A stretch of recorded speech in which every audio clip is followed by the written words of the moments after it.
در دایره لایحه جودو در مکتب‌ها که با اقدام فدراسیون جودوی مملکت در همکاری با فدراسیون بین‌المللی جودو، کمیته ملی المپیک و وزارت معارف و علم مملکت با مقصد رشد این نمود ورزش در تاجیکستان راه اندازی شده است. در زمینه تالار ورزشی مکتب ورزشی رقم 1 و مؤسسه تحصیلات میانه عمومی رقم 1 شهر استرافشان نیز که همشفتند یک مکتب خردی جودو مورد بهره برداری قرار گرفت. از طرف فدراسیون جودوی مملکت به این تالار ورزشی یک گلیم ورزشی و به بیش از 70 نفر جودوکاران این شهر سر و لباس ورزشی تحفه کرده شد.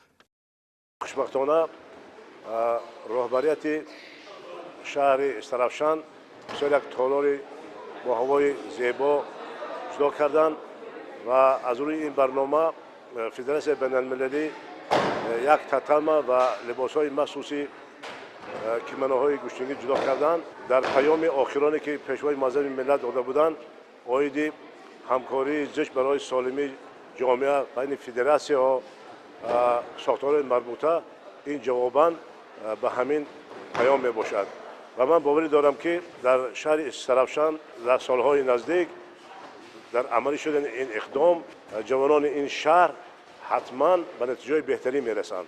چی مصلحت چی همکاری لازم باشد، من همچون نماینده فدراسیون جمهوری تاجیکستان در شمال کشور حتما دستگیری میکنیم، همکاری میکنیم و در تربیت نمودن هم مربیاشان هم ورزشکاراشان سهمگذاری میکنیم. در مراسم افتتاح مکتب خردی جودو در شهر استرافشان، نمایندگان فدراسیون جودوی مملکت، رهبریت بخش کار با جوانان و ورزش شهر استرافشان، مربیان مکتب ورزشی، آموزگاران مؤسسه تحصیلات میانه عمومی رقم 1 شهر و والدان ورزشکاران اشتراک نموده از توجه و غمخوری‌های اساسگذار صلح و وحدت ملی پیشوای ملت محترم امامعلی رحمان نسبت رشد و عمومیت ورزش در تاجیکستان یادآور شده، راه اندازی نمودن این اقدام را برای رشد آینده جودو در کشور مفید و سریوقتی ارزیابی کردند. با فدراسیون ورزش جودو مناداری خود را از نام خودم از نام تمام کلکتیو شاگردان میرسانم که این تتمی یعنی یک گلیم خوشرو، لباسهای خوشرو، کیمانا را به ما تحفه کردند و باوری اظهار می‌نمایم که روزهای نزدیک یعنی وقتهای نزدیک از اینجا یک چمپیونای آسیا، چمپیونای جهان و چمپیونای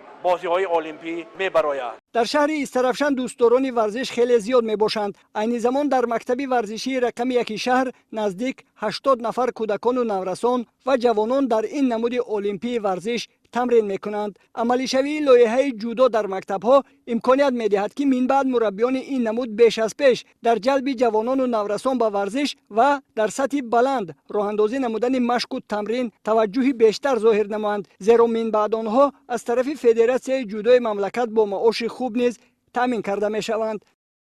طولی 2 سال است که در مکتب ورزشی نمره 1 همچون مربی گشتینی جودو کار و فعالیت کرده ایستادم. از این اقدام خیلی خرسند هستم که فدراسیون جودوی جمهوری تاجیکستان ما رو دستگیری کردند. در شهر استرافشان بسیار به نمودی گشتینی جودو بسیار بچگان شوق و حوصله زیاد دارند. با کوشش و غیرت میکنیم که صفحه همین گشتینی جودو زیاده گردد. ما در شهر خوجند در مسابقه ولایتی جای اول را سزاوار گشتم.